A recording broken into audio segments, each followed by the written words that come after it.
having a base. You can't hear me well? No. We're doing this again? Huh? This is like the jinx. It's going to carry on all summer. That press conference was something else, huh? Oh, my God. So we talked about before the game, establishing a baseline for this group about how we can perform against World Cup opponents. And I felt like the group went out and showed exactly how good we can be, but also at times vulnerable. And for us, I think we're very happy with the result. We still know that we need to keep improving, and that's why this game was so good for us. It was a good opponent, very, very dangerous opponent, and I think we controlled the match pretty well, and were able to create a number of chances against a good defensive opponent. Really happy with the effort of a number of players tonight. I thought it was an extreme effort by some players. The conditions were extremely hot. You can see me up here. I'm sweating like crazy. But when you think about guys that played 90, Reggie Cannon, Yunus Musa, Tim Weah, Aaron Long, Matt Turner, I think they did an excellent job. And, we needed that type of performance from them tonight.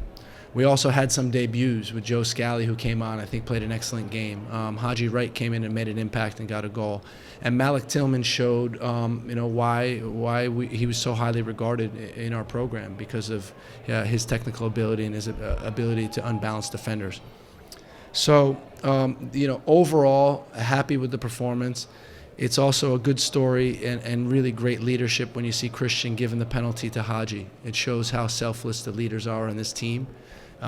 Desperately wanting him to succeed. Haji's had a different path than most have had, but he's here now, and that's what counts. Thank you.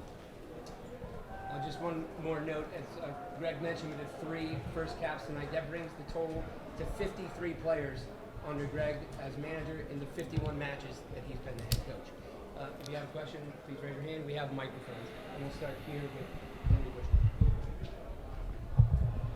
Yeah, Gregg, you mentioned Haji there. I'm wondering if you could analyze both strikers, and not just Haji's goal, obviously, but like their involvement in build-up play. How did you think both Jesus and Haji played? They both did well. They both did really well. I mean, Jesus is a pressing animal. If you see how he's able to close players down, he's getting his leg on a lot of stuff, really causing uncertainty in the opponent. And he also had some good chances in the game, good link-up play, but also some quality chances that he created by running behind the back line. So I think he did well. Haji, same thing. It's not easy to come into the game and be expected to make an impact, but you could see that he was strong, and I think the cooperation with his teammates led to some really nice attacks, and we're going to continue to work with him to get him where we need him to be. Stephen Goff? Gregg, first a quick update on Kellen Acosta, why he wasn't in uniform. And also if you could just elaborate a little on Christian, his influence on the game, and what you're going to expect from him against top teams heading into the fall. We adjusted in our build-up to put Christian in position between the lines that we thought he can really hurt the opponent, and he did a great job of doing that.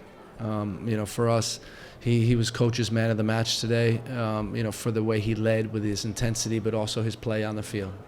Great assist to Brendan, number of other chances, got fouled for the penalty, and I think he had a really strong performance. But it's more than the actions on the field. I think it's the intensity and warm-up that he showed.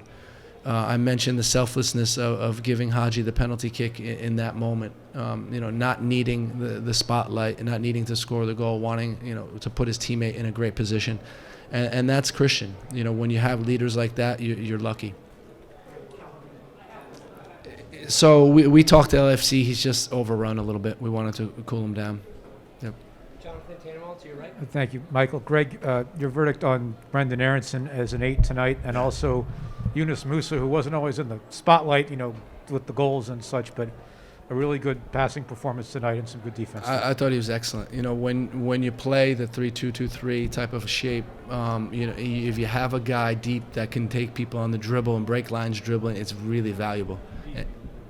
Yunus, yeah, and he did that a number of times tonight, and it was really really good to see. So I think he had an outstanding performance. Again, he was gassed. He hadn't played 90 in a while, but he hung in there and did a really good job. Regarding Brendan, I was impressed. I really was. I thought he gave us energy. He gave us bite. He won some good duels. To arrive in the penalty box like that on Christian's play that he ends up scoring shows great effort and tenacity. So I think he did good. It was nice to have that many skillful players on the field. Jeff, to your left. Greg, I was wondering if you could just give us a critique of the center backs tonight, especially Aaron Long going 90 minutes. And then you guys did seem a little vulnerable on the right side, especially in the first half. What did you chalk that up to? I think it was left and right side, to be honest. And sometimes, the center backs, they got a good cross in the second half. We were out of position. For me, it was about how quickly we could release to their wing back in the first half. Hakimi had too much time on the ball. Anthony was a little bit late releasing. I think at times our back line was too deep, gave the opponent too much space. And in the physical battles, I think at times we got dominated on our back line.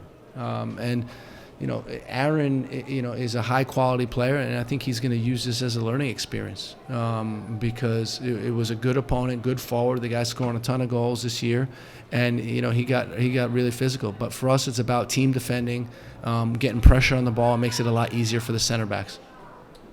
Grant in the back. Hey, Greg.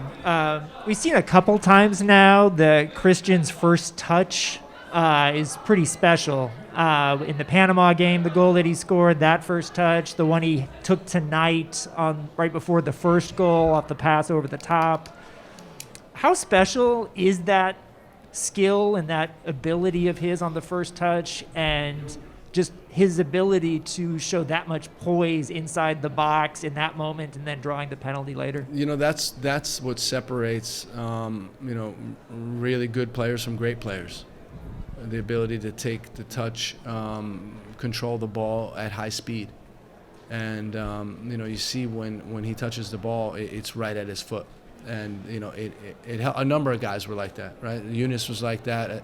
We have a number of guys. Luka has a very good first touch. But the ability of players to control the ball at high speed and change direction at high speed with the ball is what really separates players at the next level.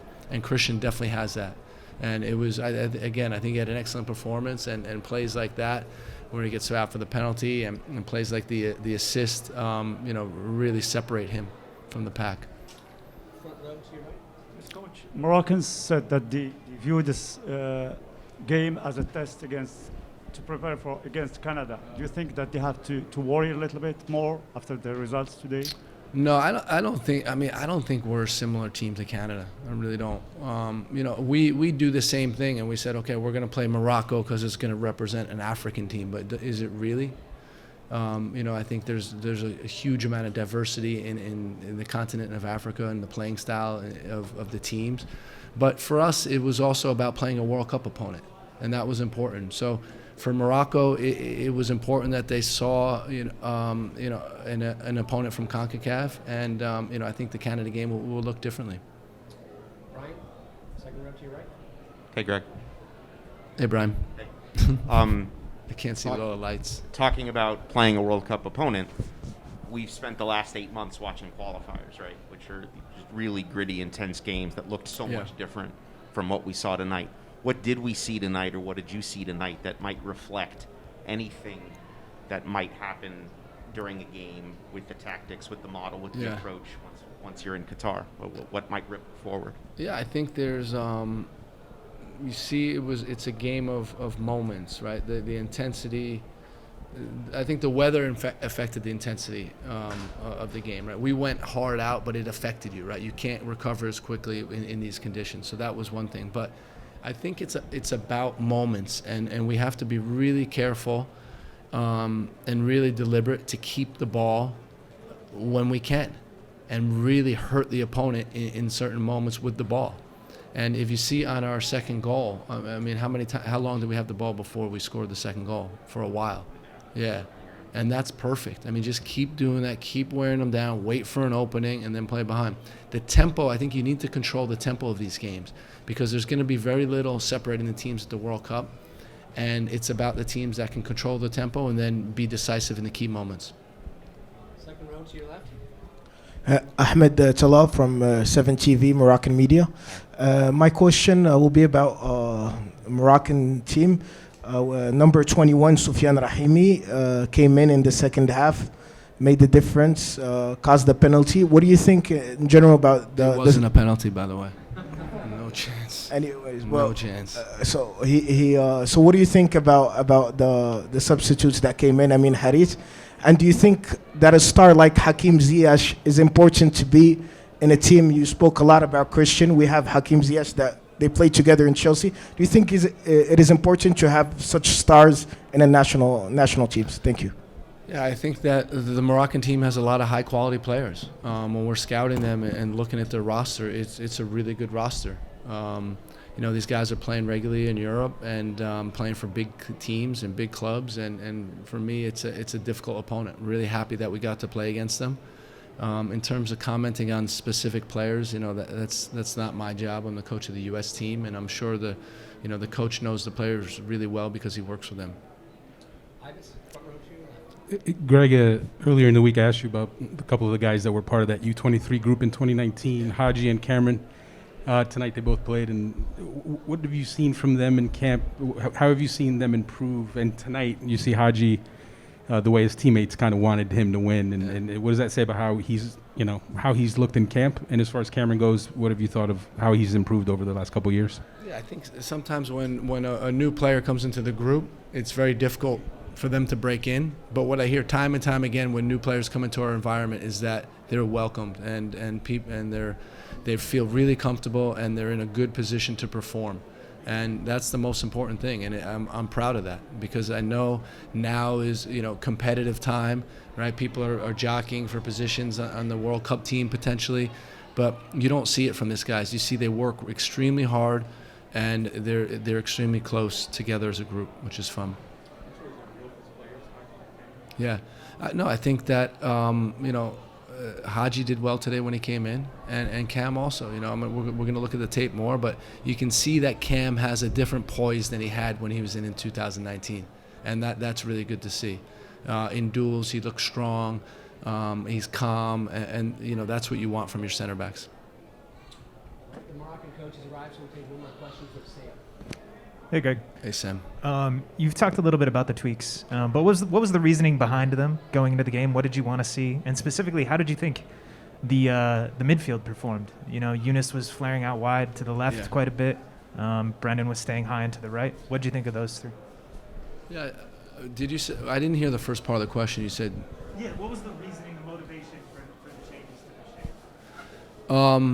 Based on what we saw Morocco doing, based on how we wanted to control the game, we think that it's a very difficult formation to play against, to build pressure against. If you want to really commit to building pressure, you have to bring numbers forward, and once you bring numbers forward, there's spaces that open up on the side of the field and between the lines. So, we wanted to use Christian and Brendan in those positions to really hurt the opponent, and then still have three guys high on the back line that could be running behind them and keeping their five pinned back.